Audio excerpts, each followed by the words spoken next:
So వాళ్ళు అడిగిన తర్వాత ఒకసారి 2 times 3 times అడిగిన తర్వాత వాళ్ళకి ప్రొవైడ్ చేయండి. అప్పుడు దాని విలువ తెలుస్తుంది. మనం అడక్క ముందే వాళ్ళకి అన్నీ ప్రొవైడ్ చేస్తూ ఉంటే వాళ్ళు ఇలానే తయారవుతారండి. అబ్బాయి ఇక్కడ చూడండి, అసలు క్వశ్చన్ అమితాబ్ బచ్చన్ గారు చెప్తుంటే ఆ క్వశ్చనే వినట్లేదు ఆ అబ్బాయి.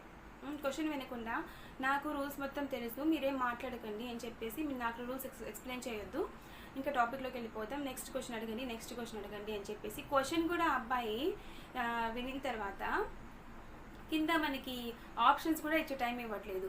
నాకు తెలుసు ఇది కూడా ఒక అడిగే క్వశ్చన్. బ్రేక్ఫాస్ట్ గురించి అడుగుతారు కదా ఆయన, మనం పొద్దున్నే ఏం చేస్తామని చెప్పేసి అడుగుతారు.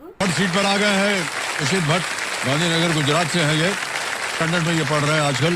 मेरे को रूल्स पता है, इसीलिए आप अभी मेरे को रूल्स समझाने मत बैठना। अच्छा, इनमें से कौन सा भोजन आमतौर पर सुबह खाया जाता है? सर ऑप्शन के बिना बोल रहा हूँ ब्रेकफास्ट। तो सर बी सिहाइटी ब्रेकफास्ट डिनर। लॉक करो, बी